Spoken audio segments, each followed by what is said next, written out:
1967, 8 men gathered to make the dream of bringing a big-time motorcycle event to Northern California become a reality.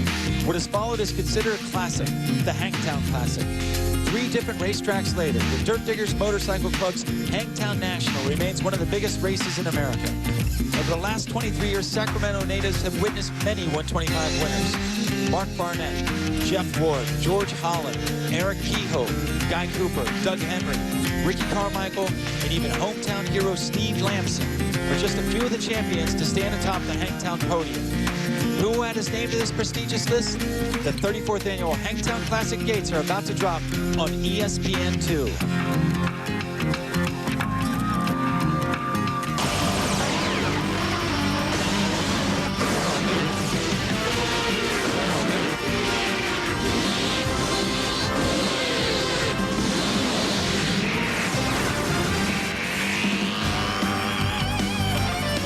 Good afternoon and welcome to Sacramento, California for the second round of the 2002 AMA Chevy Trucks U.S. Motocross Championships. I'm your host, Davey Coombs, and joining me is former champion David Bailey, and we have a large crowd on hand today to see if James Stewart can keep it going. Well, he looked pretty impressive in his first ever national. He said he held back a little bit, was just interested in getting the overall. Here today, he has an entirely different racetrack and 3 guys that want to beat him bad. And of course, Stewart was our winner at the opening round last week in San Bernardino, California. The 3 riders David's talking about, the veterans Mike Brown, Grant Langston, and Chad Reed. So you look at a sweeping panorama of the Hangtown track. David, what do we have out here? Well, what we have is 50 loads of sand right through the first corner. Those 2 circles, 2 turns, but basically 1 big sweeper. We're going to pick up the action here in this right-hander with Cameron Steele and our Suzuki helmet cam. Working our way up the big uphill. These doubles get a little bit bigger. And Davey, didn't you jump this one last year? Cameron not really ready for that one just yet. He looks to his left to make sure no one comes. Here actually does come somebody. So that's what you get if you don't jump it. Yeah, you're on TV. Look where you're going. Back down the hill. That's the fastest section of the racetrack. And then you work your way into a couple of new sections and back around to the mechanics area. And Cameron's down at the starting gate. Let's get back to him now. Last year, guys, Grant Langston went 1-1 with the win. We're going to have to see if Mike Brown and James Stewart can match his speed here. Remember, Grant Langston is hurt. It is going to be a heavy race, a concrete start. It's time to go right now. Looking at our Suzuki starting lineup, Mike Brown, the defending champion on the #1 Kawasaki. Danny Smith had a top 5 finish last week. A little further down, you see Chad Reed, number 103. A lot of people thought he would come out as the early favorite in this championship, but it hasn't turned out quite that way. Now, the card goes sideways, and the 40 best 125 riders on the circuit are getting ready to take off. And the 34th annual Hangtown National is underway right up the middle, and it's James Stewart. And you can hear that pack as they round the second corner. Grant Langston with a good start in second. It looks like on the inside, Steve Boniface, and there's Chris Gosler to the outside. A very, very fast start, and everyone is up and running, David. They're all up and running. While Stewart looks good out front, good challenge right now from Langston. I don't see Reed, and Brown is way back in the pack as well. Down over the hill, it is the number 259 Kawasaki of James Stewart. He has set this class on its ear already, winning pretty convincingly last week at the season opener, and now he's got everyone chasing him once again. And he's changed colors once again. Maybe because he's red hot. I don't know what the deal is, but it's working so far. He's already starting to get a little gap. Gosler looking good too. Stewart cases that double up at the top of the hill. Then you see Langston is second. Gosler is third. Going back one more spot, that's Brandon Jessman, who had just a disastrous season opener at Glen Helen. He only got 4 points all afternoon long. Gosler getting his foot ripped off the peg at that high-speed downhill. Stewart looked like he tried to triple at the top section of that downhill. He went down there pinned, but Langston was able to reel him in at the bottom. So Langston's got the speed for him, but Davey, another little mistake by Gosler, but he's hanging with these guys. And I started to say that, you know, Cameron got the scoop on the injuries of Langston, and he's still not 100%, but he's riding like he is. You know, once again, it plays into James Stewart's hand. The one guy behind him out of the real title contenders is the one that's hurt. You know what? Gosler looks like he's just slowed down. On the inside, Gosler slows down and gives birth to the blimpy Suzuki of Jessman, and it looks like Gosler is letting everyone go by now. Yeah, something's not right with him, and it looked like he's favoring that left foot. So he got that ripped off the peg at the top of that downhill, and maybe that pain just took a minute to kind of catch up with him. Once again, back at the front of the pack, James Stewart giving himself a nice introduction to the Sacramento fans. David, this is the first time he's ever even been to Hangtown. Yeah, he and Reed both are going to be seeing a lot of these, well, every track really for the first time ever. Although they get a lot of practice yesterday, a little bit on press day, they still are at a disadvantage knowing typically how this track berms up and some bike setups and stuff that Langston and Brown will already have dialed in. He's opened up a pretty good lead already. One lap in, he looks awful comfortable on this track. There you see Langston, second place. He was second overall at the opener, even though he fell a couple times. A couple third-place moto finishes. And like you said, David, with that injury, coming out riding that well and riding that well again today is very impressive for the former world champion. Well, if he can continue to ride, like even if he can't beat Stewart, if he can continue to put in these good rides, seconds, thirds, then he'll keep himself in contention so that when he is 100%, I can't imagine him going much faster than he is, but if you're not healthy, you've got to hold back a little bit. So when he is able to put forth all of his energy, he will be a threat for Stewart. See, Langston has himself a fan, and one of the flagmen there is Boniface, is your fourth-place rider, approaches a big double jump, and then it's the veteran, Buddy Antonez, five-time Arena Cross champion, decided to get back on the Supercross and Motocross tour. Antonez looking pretty solid. He does look good. He's been a little bit inconsistent with the starts he gets, but when he does get good starts, he's able to run right up there in the front. It's so tough in this 125 class if you don't get a good start and just work your way up through the field unless you're just somebody really extraordinary like those top four that we highlighted at the top of the show.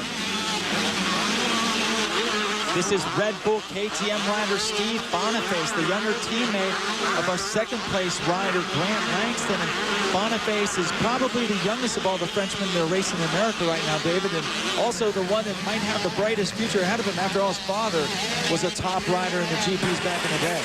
Well, he really made a big improvement from last year to this year, especially in Supercross. He ran up front quite a bit. He was beating Langston quite a bit, as a matter of fact. And since he is so young, he does have a pretty good head start. But look at this head start. 1.5 laps into the books, and James Stewart is pretty much checked out from Grant Langston. There you see Brandon Jessman, third place. Then it's Boniface, Buddy Antonez, and the Shark Plano Honda of Scott Sheik coming up 6. And there goes Antonez on the inside, and he turns it into an outside pass. Nice move.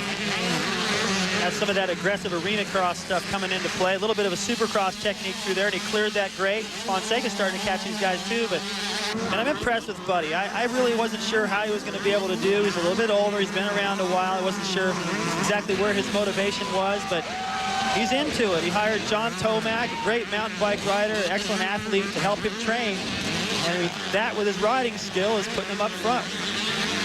And I should correct myself, that is in fact Fonseca, who's moved in to challenge. He's moved up right behind Boniface, and this is the battle for fifth that you're watching. Boniface kind of had a hitch there. Now here comes Fonseca down on the outside.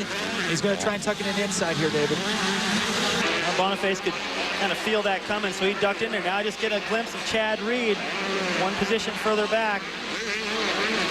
There's Boniface, he is fifth, and Fonseca, Travis Preston, and there's Chad Reed right now just breaking into the top 10 after another bad start. And Preston, well, we got to look at him. Oh, there goes Fonseca. Fonseca outgasses Boniface down the hill. At the same time, Reed is trying to do it to Preston's Honda. Has to go around the outside. Go back to Preston. He had a tough time at the first round. He didn't drink enough. He was totally dehydrated. He had a shot at 6th in the first moto. He dropped way back 4 or 5 positions at the very end. And once that happens to you, it's pretty hard to recover the rest of the day. But I expect him to do a little bit better in the rest of these races when he takes hydration and the physical aspect of these outdoors a little bit more serious. You can see the track here at Hangtown starting to rut up. The dirt diggers, once again, an admirable effort of bringing in new dirt, trying to challenge the riders. And again, David, this looks like an East Coast track, not necessarily a California track. I love what they've done to the track this year. 50 truckloads of sand to keep it nice and loamy. The skies are helping with that a little bit, keep it damp, and they've added some new sections as well. Well, it's playing right into James Stewart's hand. He is our leader with Grant Langston second, Brandon Jessman third, and Buddy Antonez riding in fourth.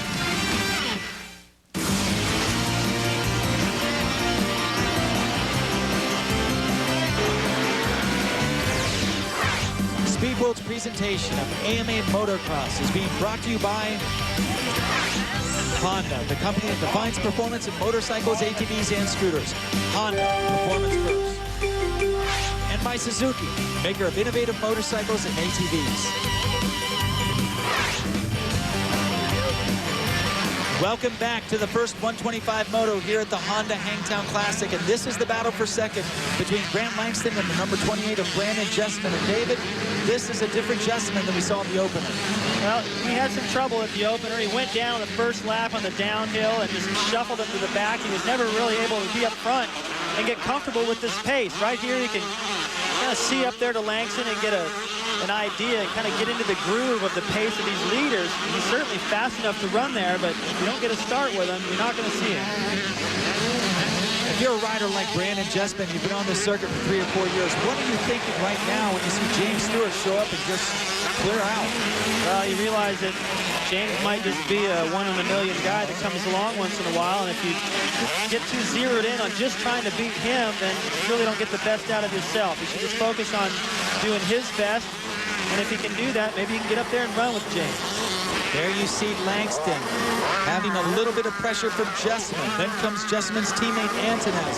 There you see the Honda Fonseca, then it's Boniface, Preston, still ahead of Chad Reed. There's Danny Smith, number 37. Here's Andrew Short, and finally Mike Brown, number 1, after a terrible, terrible start. Well, he's going to have to fix that problem soon. He got a bad start. Well, he actually went down the first start in Glen Helen, and he got a good start in the second moto, but he cannot keep having to come from behind like this, or he's going to fall a moto behind Stewart before we get to round 3. Right now, he has approached the back wheel of MotoWorldRacing.com's Andrew Short, another rookie. He tries an inside-out move over the finish line jump, and Short holds him off. Now he tries inside again, and Brown can't make a pass it. Well, he's trying, but you know, you can see that he's probably just a little bit faster than Short here and there, and the time that he's losing trying to make this pass, he's just killing it. Whoa! Well, that's one way to get around him right there. Mike Brown takes a moment to give him a little love tap, and by he goes. You know, I've been criticized a little bit for really, Travis Preston also down. Yeah, watch this. Shorts gets into the berm, and Brown's like, you know what, I'm tired of it. Boom. Hits him, spins him out. Of course, I don't think he entirely meant for all that to go quite that bad for Short, because it held him up as well, but at least he's around him now. And I started to say I've been criticized a little bit for kind of being on Brown's case and calling him the bully of the 125 class, but that's kind of an example of it right there. He doesn't have a lot of years and a lot of time to be patient working his way to the front. He wants to get there now. While we are watching that replay, Brandon Jessman made a mistake, and you see that both Chad Reed and Danny Smith are right up there with him. Jessman making a mistake. Now back up to the battle of third. This is Antonez and Fonseca. Fonseca rode excellent last week at Glen Helen. Going down on the first lap of the first moto, came from last to 7th. He was ahead of Mike Brown, who had to come from last as well. Then he had a bad second moto, but then in practice yesterday, Fonseca had the fastest lap of everybody, even against the 250s. Speaking of the 250s, David, how much of an adjustment was it for Ernesto Fonseca to go back down to the 125 class after riding the whole Supercross series on 250? Well, I don't think it's that big of an adjustment. Just the main thing is the intensity. You know, you've got to be just pinned on that thing. But when you get off of the 250, and you ride, you know this, when you get off the 250 onto 125, you feel like you can just muscle that thing around the track and pin it. Plus, he had all that confidence from doing so well in his first season on the 250 in the Supercross series. You watch them go through the mechanics area here at the Honda Hangtown Classic. It is James Stewart, Grant Langston, and Antonez, 1, 2, and 3. Back to our live action. James Stewart in his first ever appearance at the Dirt Diggers Hangtown Motocross Classic, and he is way out front now. Chad Reed has finally caught Grant Langston.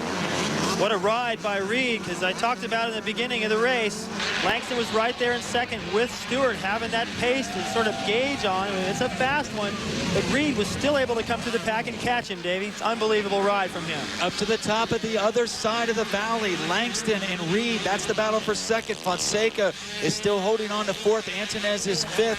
And right now, Chad Reed is just all over Grant Langston. Well, I'm impressed with his speed on the racetrack, but he's got to get better starts. He and Brown I don't care how fast they are. They're just always having to come from behind, it seems, and that's going to kill him in terms of the points and trying to get up there and run with Stewart, who's not even in the, he's gone. We didn't see Reed have those starting problems in Supercross. Is it the concrete starting pads here at the Outdoor Nationals? Because they do not have those in Europe. I have a feeling that that's the problem. And you know what? I could never get a good start on concrete. In fact, there was one race in Japan where I could get a good one. I always got hole shots there, but Southwick, I couldn't get a start to save my life. And it's a whole different deal. You think the four-stroke would hook up pretty good in that situation, but he's still got to get it figured out. Bad knee and all. Grant Langston setting a very, very fast pace ahead of Chad Reed and the factory Honda of Ernesto Fonseca. Fonseca doing a good job hanging with this. There is Antonez, and there is Mike Brown. He has now moved his way up to 6th place, and it's back to what you said before, David. Bad starts are killing these guys. Yeah, their speed is there, obviously. Look how far behind they were and what they've come up to in terms of their position and who they're battling with now. Of course, they're never even going to see Stewart. That's a really, that just messes with your confidence between motos when you come in and you never even got to see the guy. All you heard was he had a 20-second lead or whatever that's built to now. It's about 18 seconds as we speak and growing. Still, this is better for Mike Brown than what he did last year on his march to the championship. He had a giant roadblock, actually 2 roadblocks here at Hangtown, DNF both motos. If he just finishes in the points today, he's going to be doing a lot better than he did last year. Well, that's true, but he's got this guy and Chad Reed in the mix this year, so he can't afford any little mistakes or anything that set him back. Coming from behind is great and all, but last year was a different season than they have this year. I don't think they're going to have that luxury. James Stewart, in only his 2nd ever Pro National, way out front. Actually, it's the 2nd Pro National for Chad Reed as well. He's in 3rd place right now, but Reed had an entire year on the World Championship circuit last year, finished 2nd to Mikhail Bichon in the 250 Grand Prix. Well, I think Reed is probably a pretty decent mud rider. He's great in the sand. Seems pretty versatile. He's good at indoors, good at outdoors, and we may find out a little later. Every once in a while, you can feel a raindrop.